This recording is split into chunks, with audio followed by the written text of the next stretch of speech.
Let's show them we can rise from ash. Jade, Lavender, and Scarlet Phoenix power. Together we will rise. They tried to burn us, we bloom like a flower. They didn't know we had a Phoenix's power. Phoenix power. What's up, everybody? It's your girl, Jade Phoenix, and the color wheel is spinning. We are back. All three of us are here. It's amazing. We actually got all three of us here. So I'm going to do a quick intro because back from the far reaches of wherever the fuck he was hiding in the Digiverse, he's back. It's Crimson. Yay! What's up, buddy? Hey, how's it going, everyone? What's going on? Where have you been? Not much, just been busy. Yeah. Just been busy working on some personal projects and stuff, so. Yeah. Did the Jersey Devil eat you? No. Well, if you Me can't and Jersey Devil are tell, really good buddies. Lavender's here too. It all started when I was born. Hello! And we're very happy to have our Crimson back. We are. I mean, I'm so very excited. I did get to see Crimson over this past weekend at Chill Out, so Well, yeah, you did. yeah, I did. You done Yeah. goofed. We had a nice time at Chill Out. I mean, I was there for the full amount of time, and our Crimson came and was there on Saturday. Yes. You got to debut some nice new things for the Talon Touch. Do you want to talk about that, please? That's amazing, because they were so good. Yeah, I got to debut a different things I've been working on for dice holders and all that. Have been looking and kind of just swinging around like different ideas. Like I've been looking at like this whole octopus dice holder idea, which I kind of just tested out over the weekend. Octopus. I might make some revisions in it. That's the cutest But, thing I've ever heard. Sorry, continue. Yeah, it's a nice little dice holder for that. And like a few other ones too. I've from a couple of other artists that I usually subscribe to. I even used one of their models to kind of help put together a nice little figure for like Larvitar and stuff. Which a lot of people were very surprised that it was 3D printed because it didn't look like it at first glance. It really didn't. It really didn't. Your stuff is evolving, and it just looks so good. Those tree dice throwers that you made almost completely sold out. They were so good and so popular. Everybody loved them. And your Stegosauruses that you debuted at Moonlight Market was a big hit too. Yeah. So Yeah, those were a couple of models. Those ones in particular were from other artists, specifically. yeah, So I didn't make those directly myself. They are from artists who I subscribe to. So they usually those ones I put my recommendations of what I'd like to see because they'll usually put up a poll and stuff, and that was like one of the few things that were on the list, and they kind of just put it out there, just like, all right, here you go, guys. I'm like, oh, okay, thanks. no, honestly, I think that they came out beautiful. You added your own little touch to it, and people loved them. People absolutely loved them. They loved your little potion bottles as well, the dice thrower. They loved there was a lot of interest in your Steelixes, your Onyxes. They loved them. People loved them. Yeah. Yep. So can they Was pretty excited too. Yeah. I was going to ask, can people buy these things from you off of the Talon Touch? As of right now, it's only in person. I'm working on a website and stuff right now currently for it. So, I'm in the process of it right now. You heard it here live, Phoenix Nation. If you're not already following _Talon_Touch on Instagram, you should, because that is where all the announcements are made for all of our Crimson's 3D printing stuff. Yeah, and usually I put some nice little things in there too for some of the conventions where I meet like certain voice actors and stuff. So, got to meet might be butchering the last name. I hate when I butcher last names, but Mark Brighton. Is it Brighton or I Britain. think it's Brighton, right? It's Britain. I'm sure. Britain. It is Yeah, Britain. Britain. All right, Mark Britain, and then Vic Mignaga. I believe I Mignonia. pronounced that correctly. Mignonia. Magnolia, Sorry. yeah, Magnolia. I'm sorry. I'm not good with last names. That's It's okay. okay. Pretty easy. And we also got to talk to they're amazing. We also got to talk to Tony Davis. Yes, we did too. Vic and Mark were the two that I kind of talked to a little bit more the most because they were just the best. Like they were awesome. Tony was also good. He was a good chat. Yeah, I mean, honestly for me, they were kind of the highlight for me from the weekend. And for the most part. we're going to be staying in touch with them because we did do exclusive interviews. Yeah. And we also got to Which is meet great. Shamik Moore. Oh, I'm so jealous of that one. I do love him. Yep. We also did meet the voice actor for Miles Morales as well. That's Shamik Moore, honey. What happened? That's Shamik Moore, sweetie. You're a monster! Are you sure you didn't get eaten by a Jersey Devil during your time off? I don't know. You're a pod. Are you a pod person? Are you really Crimson? Say something only Crimson would know. Are you a lizard man? Say something only Crimson would know. Little. That's not something he would know. Imposter! Oh, Imposter! sir. No, but getting on the topic though a little bit, because we're getting a little bit off topic. No, we're Can't not. help it. It's chaos We incarnate. do. It's chaos Just a incarnate. wee. Oh, We're wee. trying to ease you back in. We miss you. It's just been the girls' cabin the last few weeks. Which is no problem Yeah. with that, but we needed some testosteronies. Obviously. Exactly. We just need that masculine energy. We did. We missed our masculine counterpart. Exactly. We missed the banter. Right. Listen, the Chill Out Expo was absolutely stacked with its guests. We got to meet so many amazing people. I personally got to meet Cindy Crawford. Yeah, that was cool as shit. Yeah. That one I did hear about. That was actually pretty nice. I got to meet Paula Abdul.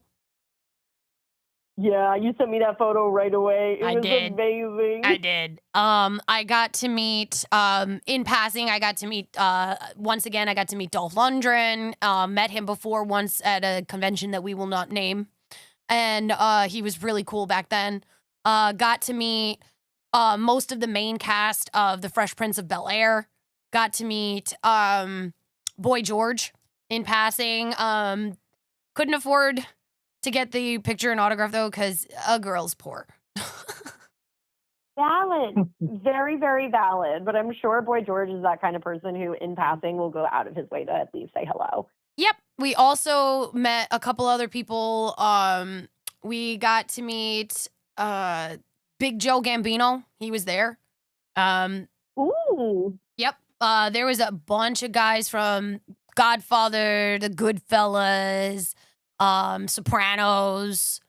There was one of the guys that worked on The Muppets was there. The chick that played Heidi from Tool Time was there. Jimmy Hart was there. DiBiase was there, and one of the highlights of my weekend was meeting Billy Gunn and the Road Dogg. Fuck yeah. That was literally, I would say, like one of the best interactions I've ever had with a wrestler. They had me cracking up. They were joking about my tail, my ears, and my fangs. It was fan-fucking-tastic. And there's Peanut letting the world know that DigiNan is coming home. So The Nando Squatch returns to the nap. he comes into the vast world of whatever. But We love you, Butter. yeah.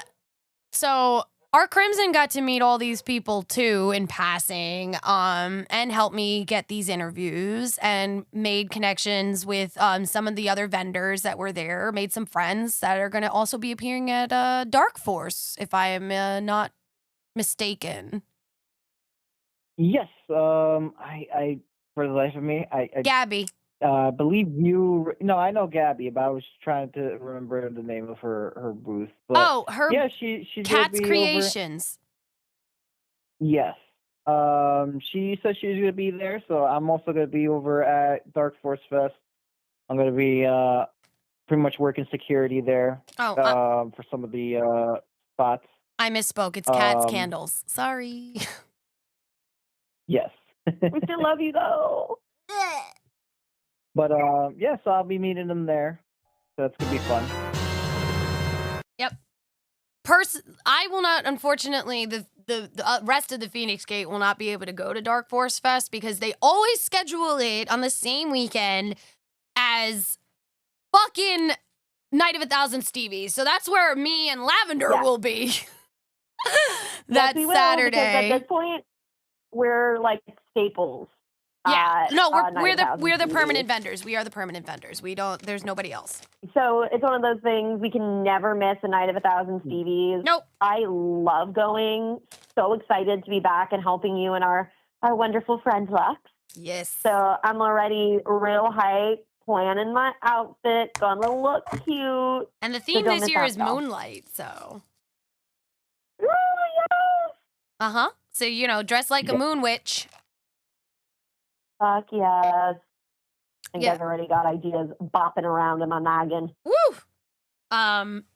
Hey, But go yeah, to Stevie's or go to Dark Force. You'll see the whole Phoenix Gate in one weekend if you somehow manage to do both. that is true. That is true. I mean, Dark Force Fest is something I've always wanted to go to, and our Crimson is like a staple there, so very excited. Yeah, I know the people who run it, so they're I've known them for a while now, so it's I built a good relationship with them. Yeah. For real, for real.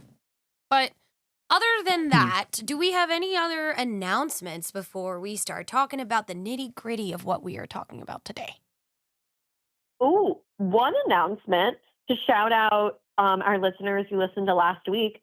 I made it to those 10 books, y'all. It's a Woo! very, very exciting time. I love this Hey. for you. So thank you. So hopefully we can revisit mid-year, my dearest Jade, and we can catch up on all the books we've read by the middle of this year. Well, I just hit book number 8, so I'm not that far behind you. Yes. Yep. Not too shabby. Okay. Not I was just too so excited shabby. to share that because it was such a lovely episode to record together. That was a good one. I did enjoy that one very much. I did.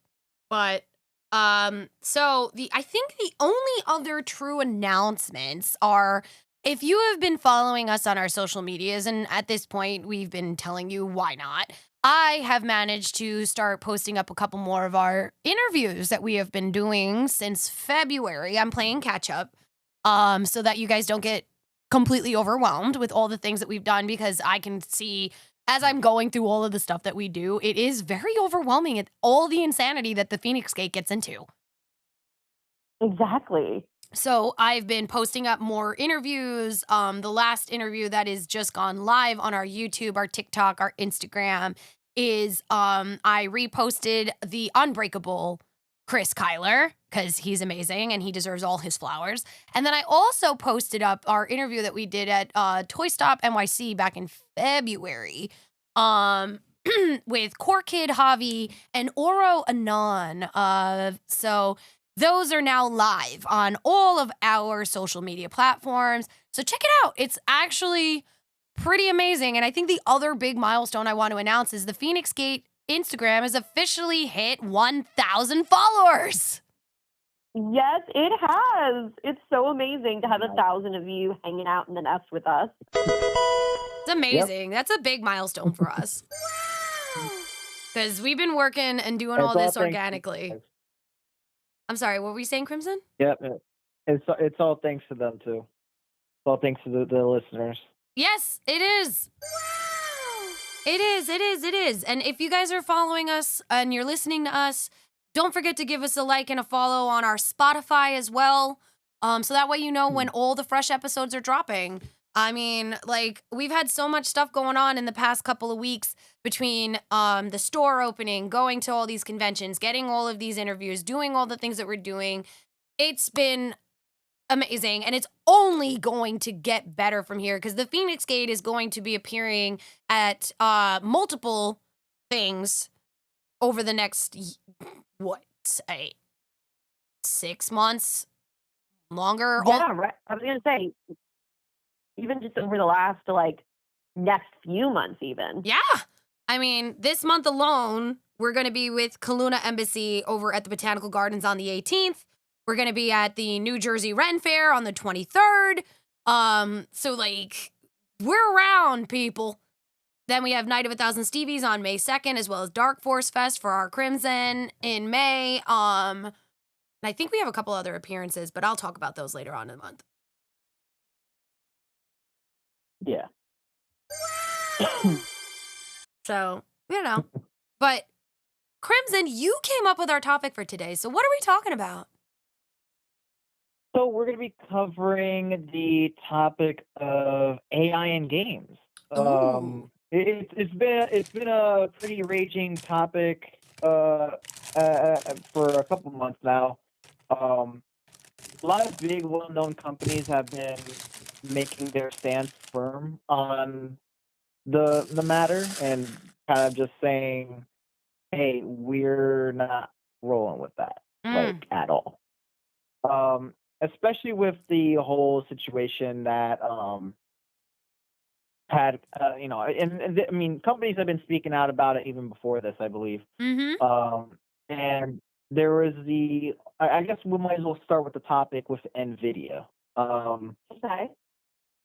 If for those who are not aware of NVIDIA's shenanigans when it comes to AI, they have been a very huge investor, which is why we have a lot of the the price increases on computer parts.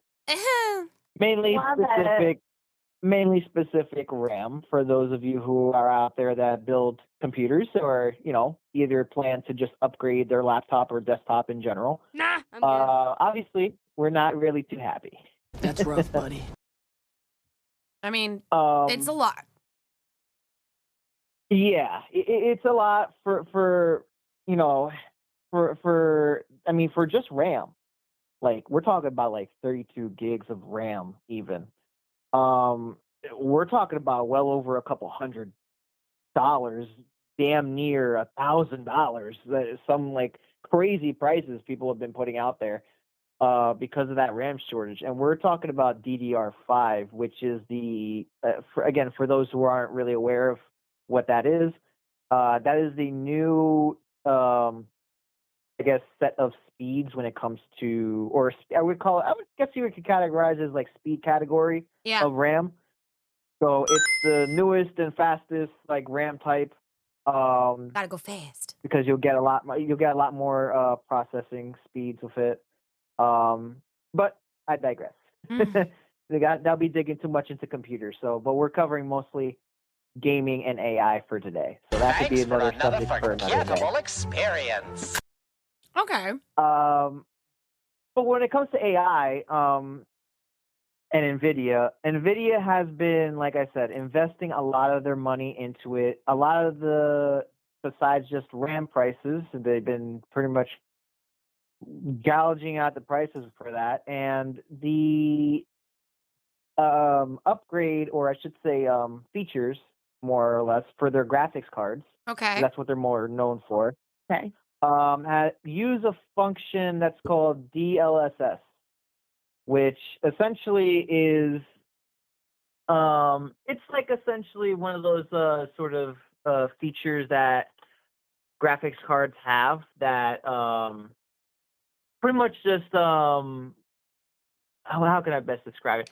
It's like a deep learning. It's abbreviation for deep learning super sampling. So essentially, it's what helps with boosting performance for your games. So like you'll get more performance out of your graphics card and so on and so forth. Okay.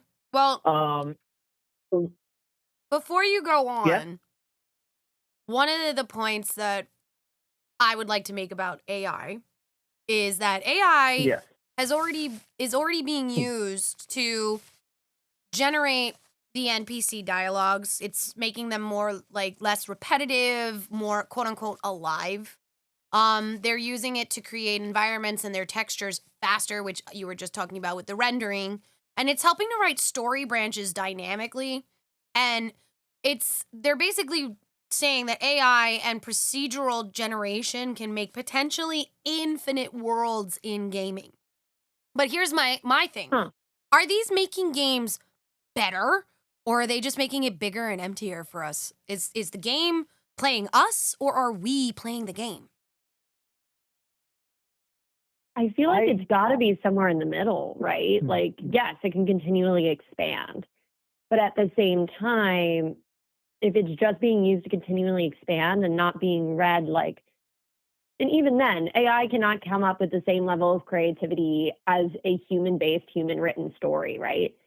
So I feel the idea of it is exciting, but I can't imagine it giving the same amount of pleasure and reward as a naturally created open world game, if that makes sense. so Naturally let's being human also written. yeah, and piggybacking off of what you just said with that, again, where is all that coming from? Or What? better yet, to rephrase the question, where is AI getting all that information to generate all that? Well, from us, Yeah, obviously. exactly. That's a great question. From currently existing, I'm just gonna throw stuff out there. Currently existing written stories, Uh huh. currently existing art, currently existing pretty much essentially without actual effort from people, AI can't generate shit. No, it can't. Except pollution. Oh, It can't. 100%. It's completely and that utterly information. useless.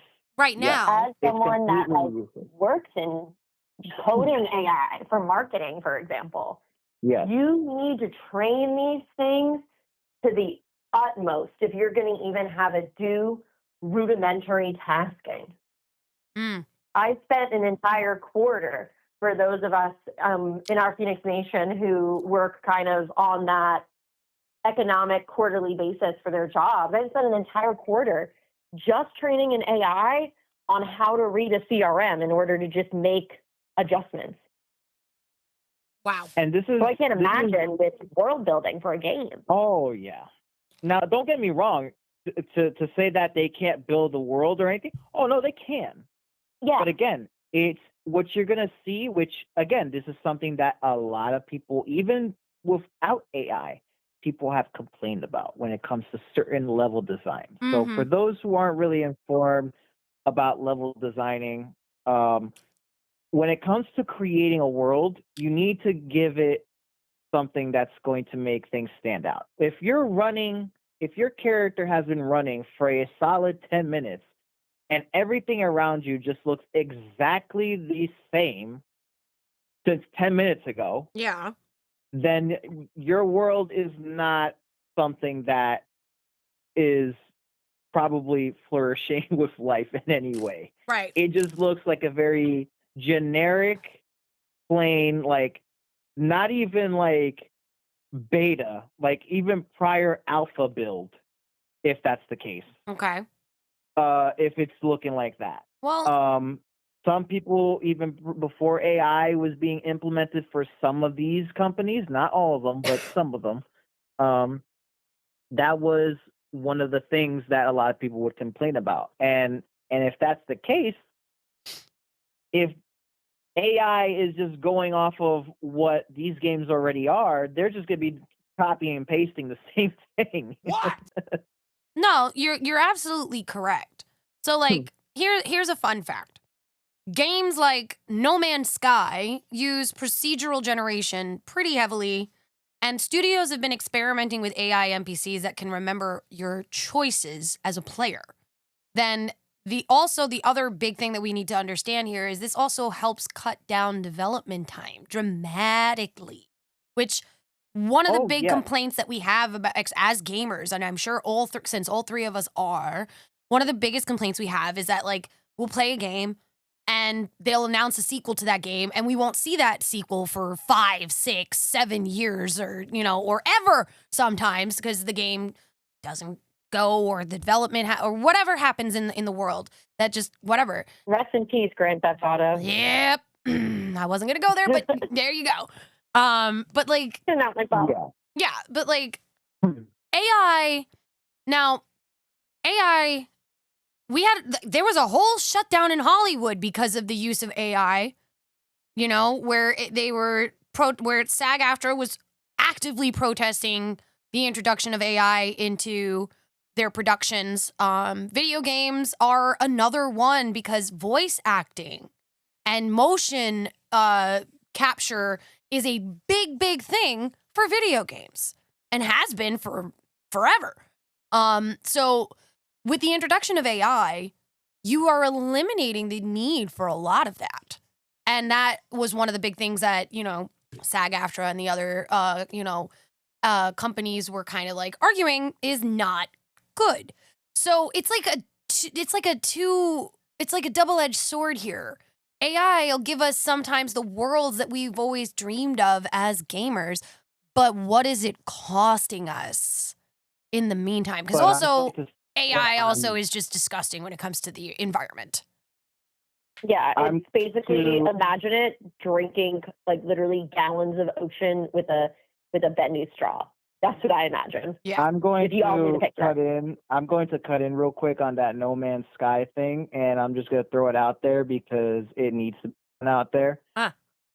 That whole world generation crap was not what it was cut out to be. So we can say as much as we like about, yeah, it cuts down on time to produce the game and this and that and yada yada yada. But again, the same thing that I'm gonna be sounding like a broken record here saying this. People were complaining that the world was empty. No, that's what I mean. There was not enough. There was not enough when it came to No Man's Sky's release. That's why No Man's Sky tanked. Oh, I'm on not saying it was a release, good and it game. took them years. Oh no, I'm just saying. I just want to reiterate that so it doesn't sound like that. Oh yeah, it speeded up their process. But for people who don't know or haven't played the game, or maybe they're just playing now, right? Because it's still still being partially supported right now at this moment. But when that game released, for those viewers who are just either now knowing about it or had just jumped on it later on, Yeah. after the fiasco of the release, Yeah. that game tanked. They put out so much expectations for their game, and they could not deliver. Yeah. What they did deliver was a huge world. They did do that. Yeah. But that world did not have any substance to it. You done Which again goofed. reiterates the point I made before, which was AI in any sort of way, whether it's just generating a world or anything, again, they can incorporate it maybe to help in some aspects, but to help create the entirety of the game,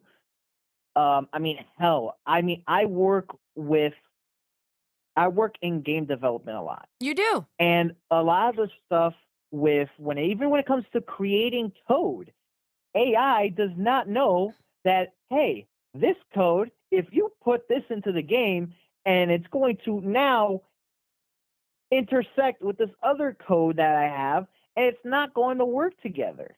So it's not going to flow in. You're still going to need, no matter what, if you use AI in your games, you're going to have to end up doing a lot of cleaning up after the AI. It's like you're asking a teenager to do the dishes, but they only wash like the top half, but don't clean the bottom of the fucking plates.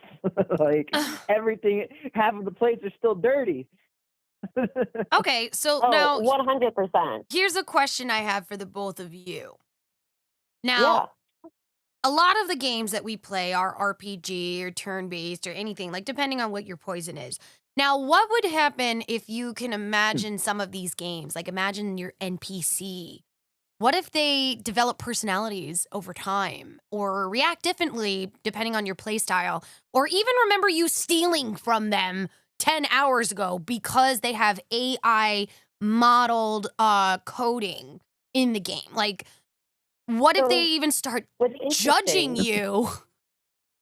yeah. So what I would think with that is, to what extent is the AI having full control? Mm-hmm. If it's to the extent where it hinders the game completely and the player can't do anything, then it's a problem. If Right. it's just something where it just randomizes their text and maybe picks in the parameters like, oh, this to this, okay, maybe that's like, Okay. But like, just for the sake, you can throw in maybe just like, hey, what the person could kind of like, it's kind of like how Kayla was saying, like training an AI to use something. It's like, all right, use this text dialogue, use this character, they're going to have this type of personality. If the player interacts with them in a certain way like this, put something out that's similar to this okay, so to in build, terms of as a response. to circle back, the way Lavender originally described that with their marketing AI, they had to train this AI, to be the way that they want it to be. Correct, Lav? You did say that? Yeah. Because So, like what was interesting about you asking that question was I was like my thought on it right away is I'm not a fan of how AI uses physical resources within our actual physical world. correct. However, I do believe when it's used to support something, it could be used really well. Like how I said that you had to train it, and I was able to train it to essentially enrich our CRM at all times because unfortunately, people that I work with don't provide all the details that they're supposed to provide when they're importing information into our CRM. Well, that's And human they do error. it from all different exactly, and human error during all different sorts of time zones, so I can't even control it. So having an additional layer that I've trained that when those things are imported can say, oh, I'm going to create a CSV, pull that CSV out, and then run it through qualification systems, get all the information I need, and then plug it back in. Right.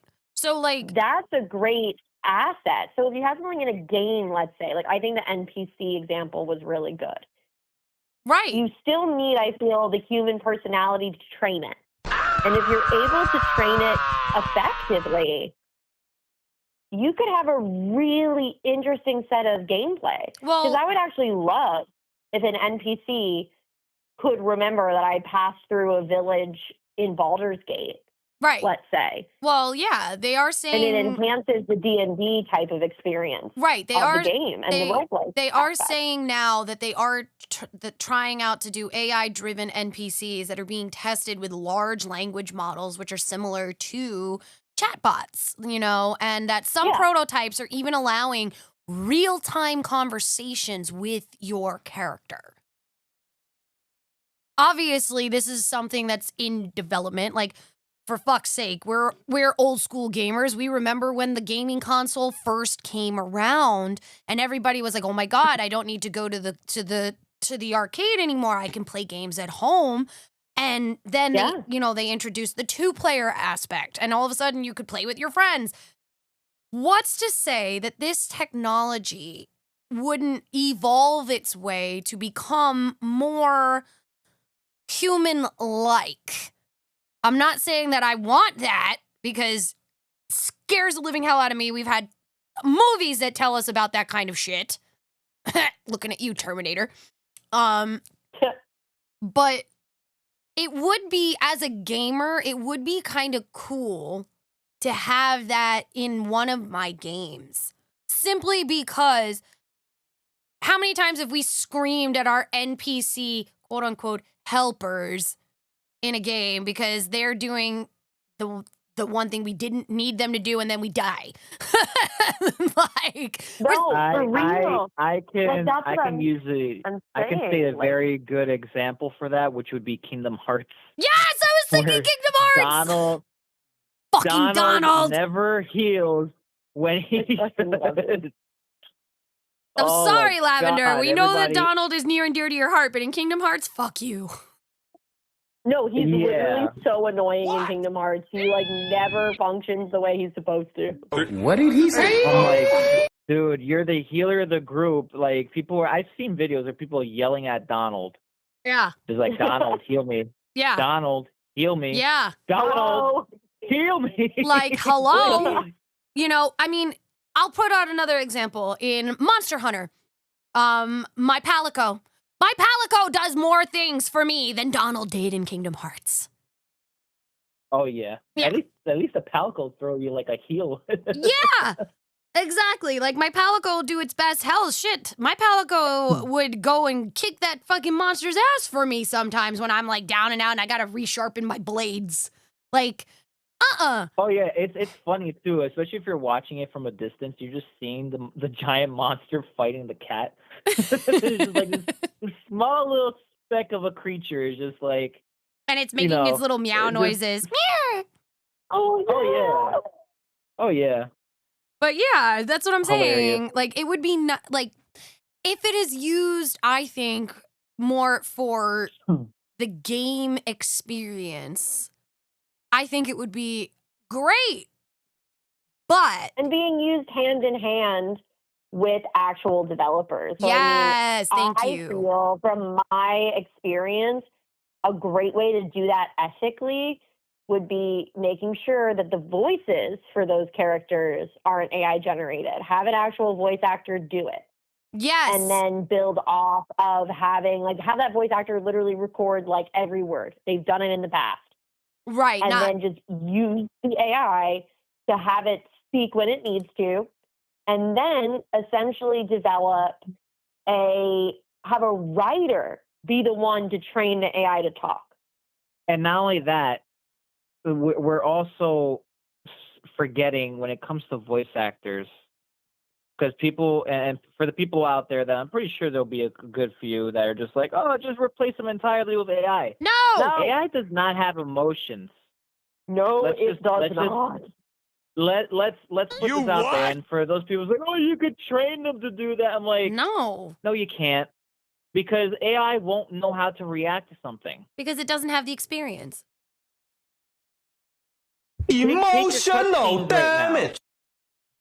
Take your cutscenes, all the really, really nice cutscenes that, developers have worked their butts off to put together, to all those nice little cutscenes in your favorite games that you see.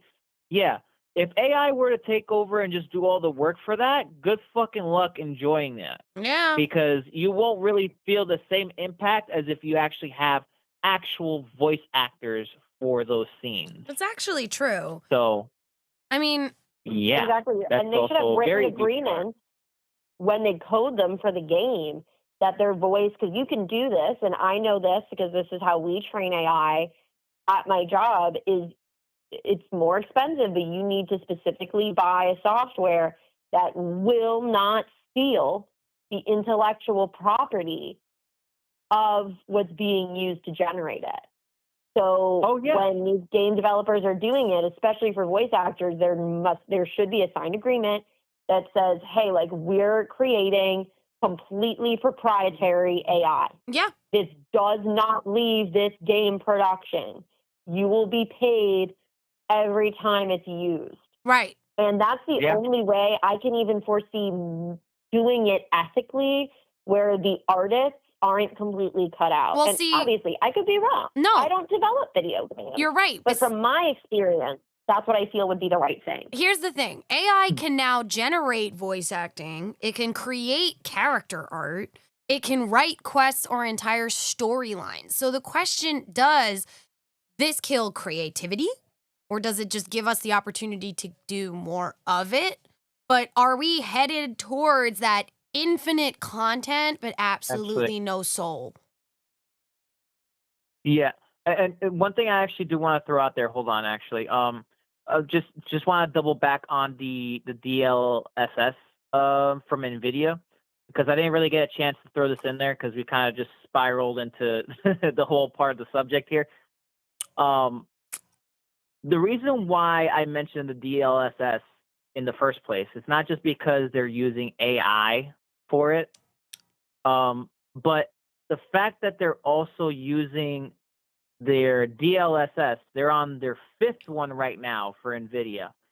And if anyone has seen or used it as a result, can just see the AI slop that essentially just completely writes over all of the hard work that the artists have put in to the game. Like, we're talking about completely remeshing and retexturing models, making them look completely different than what they originally were. Like, we're not even talking about like a fractional difference. We're talking about a substantial difference. I'm even going to throw in the Digimon game, the recent one that came out, because I saw someone actually use the DLSS 5 on it, and it did not look like the art style. Just it looked too realistic, and that's not even, and that's like an understatement, by the way. Yeah. With the fact that it made it look as realistic as it did, it just completely tore away from the fantasy aspect of it, where I'm just like, okay, it just looks like a bunch of hyper realistic like AI Digimon. Like that's literally what the hell I'm looking at now. Mm-hmm. Yeah. And they did the same thing with the characters too, like the human characters, same exact thing.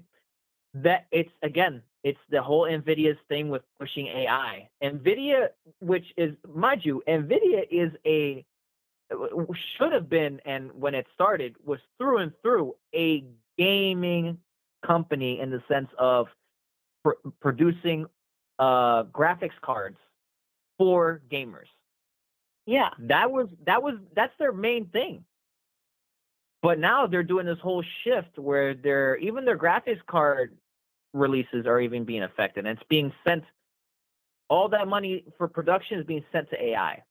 And just want to throw this out there as well, just kind of like some key well-known companies that are saying, yeah, we're not cutting that AI crap like into our games. Like, Yeah. we're keeping that out.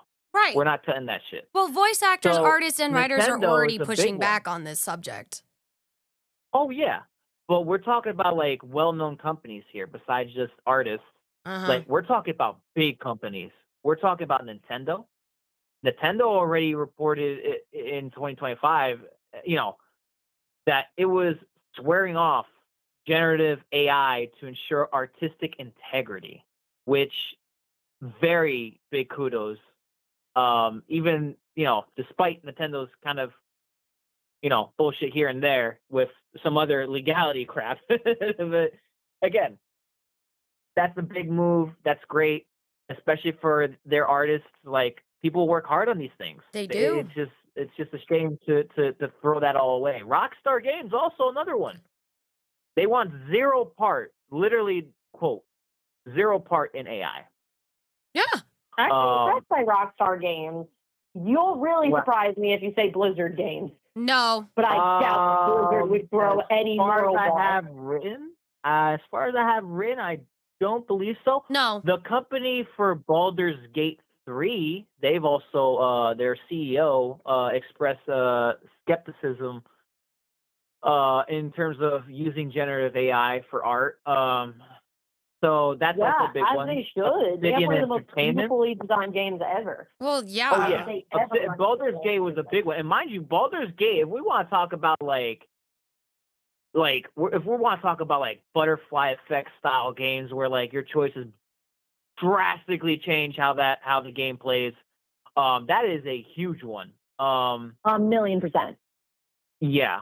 Obsidian Entertainment, that's also another one. Another one that actually just recently came out last week. They put out a message about it. Digital Extreme. For those who are not informed on that company or don't know what that company has put out in terms of games, they're actually involved and responsible for Warframe, which has been an on game currently till now since 2013.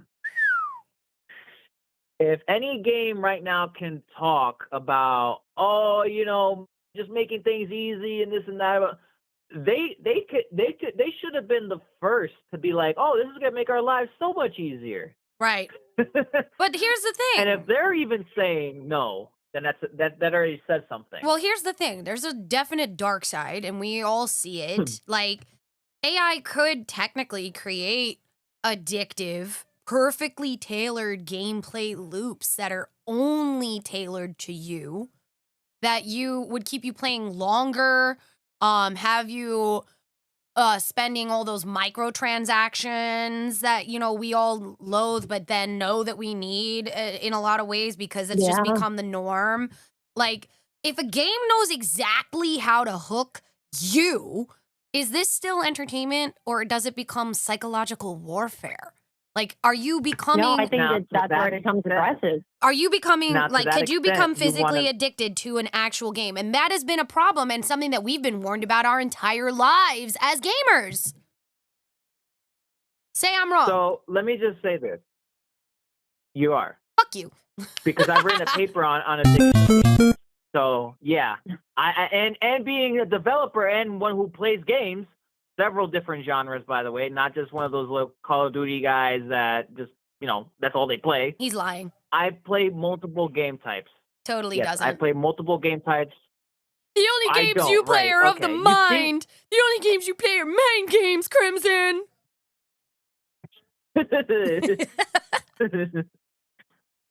But on the serious note on that, I can say there has literally only been one actual report where, and even then, so it's more of just a lack of discipline than anything else. Because when it comes to games, there's nothing that's stopping you from leaving.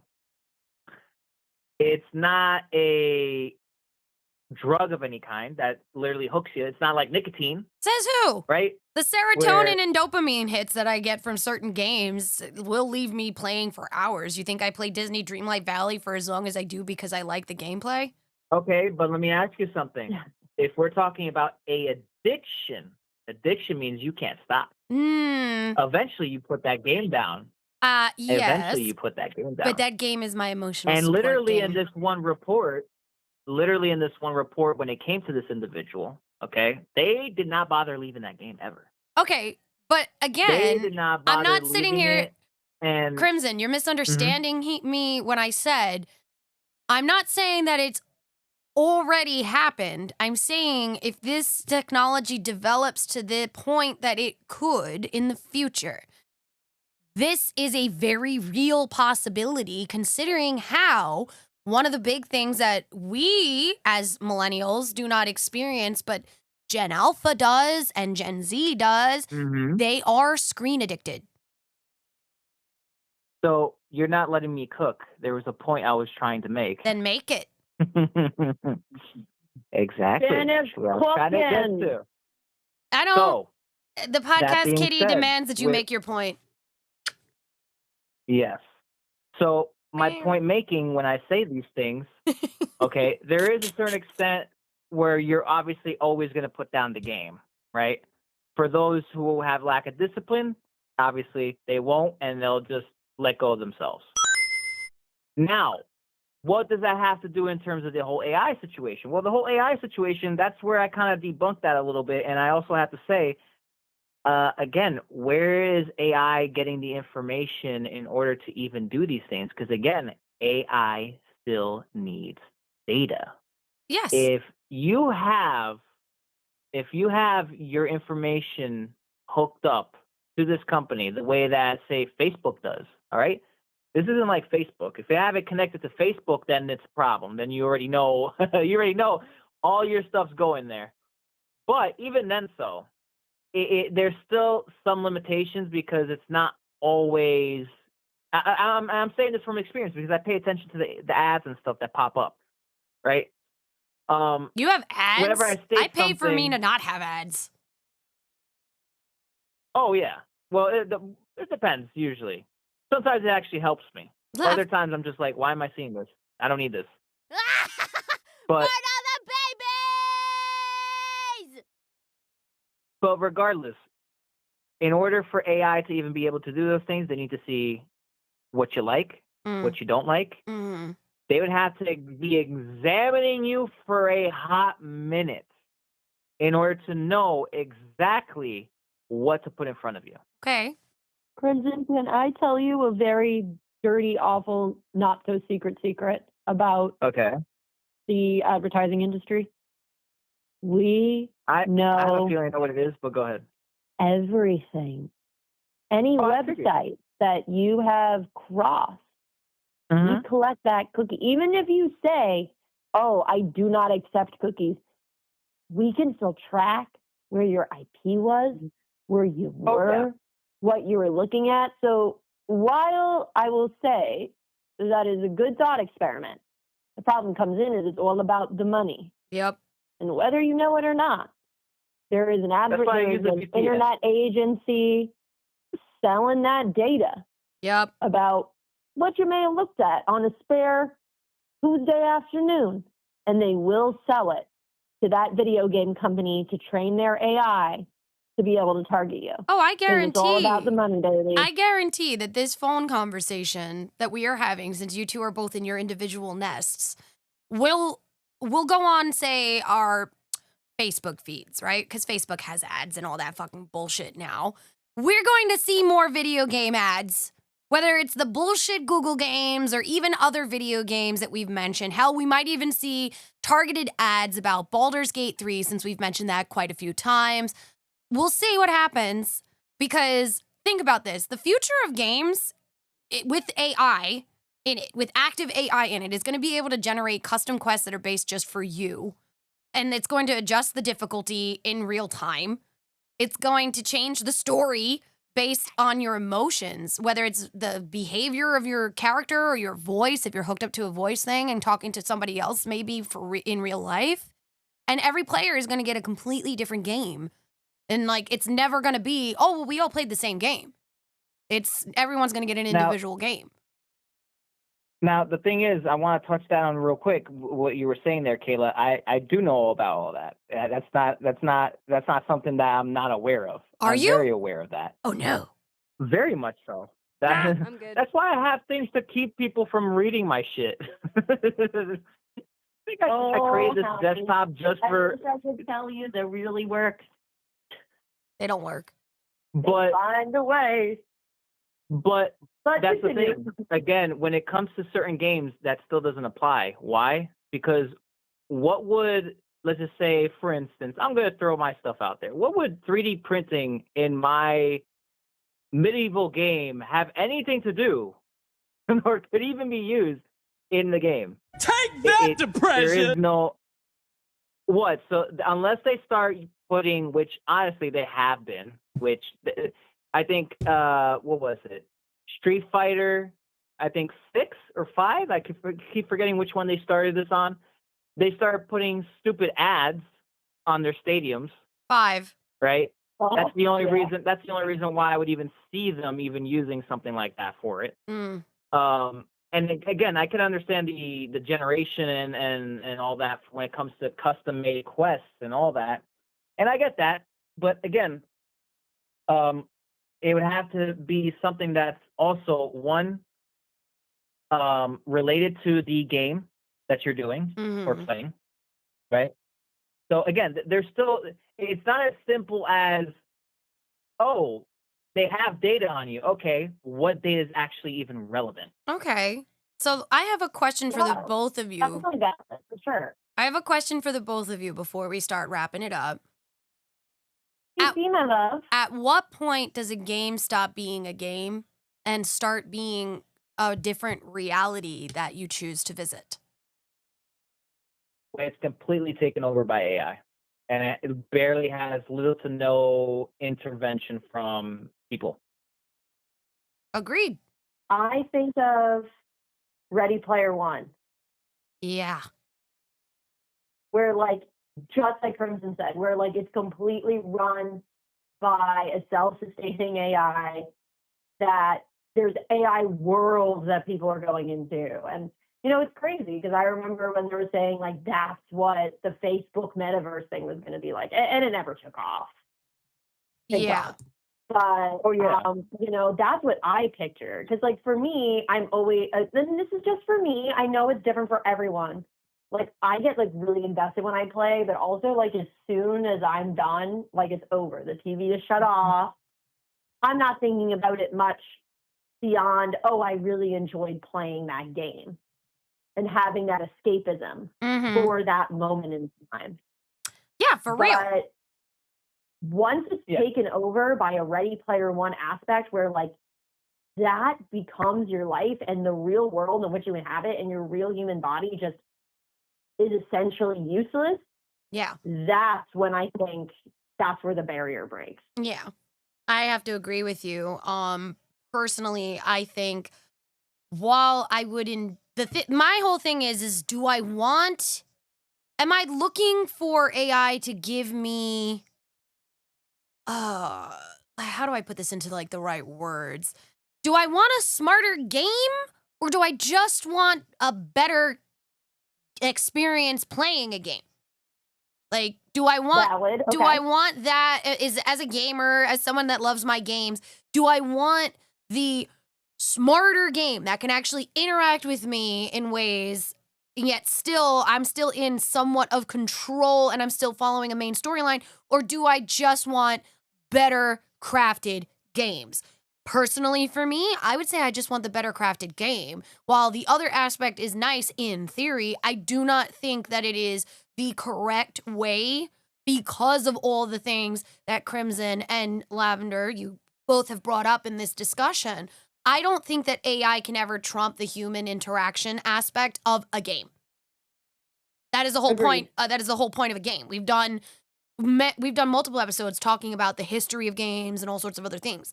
For me, personally, I think AI is a wonderful tool. It is not the be-all, end-all when it comes to video games. Ding, ding, ding. That's the money, honey. And and that's a lot never of times some of the things. That's one of the things that a lot of people, when they start getting so deep into AI, they don't realize that it's just like it should not be used for everything. No, I completely agree with you. So everyone, I would want to hear any closing thoughts. Yeah, I would say for me, like, gotta agree with you, Jade. Like, nothing will ever trump the human experience of games. And the reality is that, you know, in any industry you're in, unfortunately, AI is being penetrated. Whether it be they want to hire less workforce or they want to spend less money. And trust me, it fucking sucks. The reality is I was literally told in my, you know, like non-nest side job that, like, I'm not getting any hired help. I'm essentially training AI coworkers. Oof.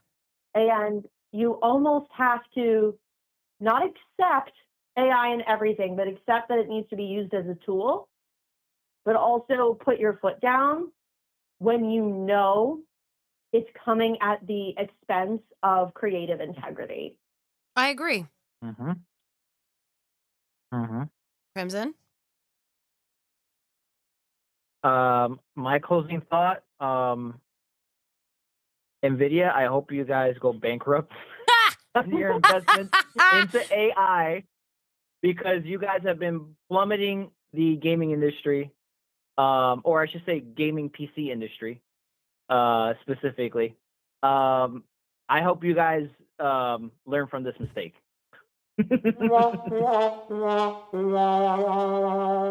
I love that you went right through the jugular, Crimson. Oh no, I don't give two fucks. I was just saying. This is why we missed you. Houston, we have no problems. I see absolutely nothing wrong with that statement. That's why everyone at the gate and the listeners out there in the Phoenix Nation are very excited to have you back. I think so. Welcome back, Crimson, and thank you for bringing us such a wonderful topic. Yes. Yes. So on that note, everybody, we're going to say Bye for now. Catch us wherever we may end up. And seriously, give us a follow on all of our social media. Give us a like on Spotify. Give us a follow so we can start giving you more update content and live content as well. To be able to get us to go live so that you can interact with us in real time. We need those follows, people. So if you love us, help us out here. And we love you back. So everybody saying bye. Bye. Yeah.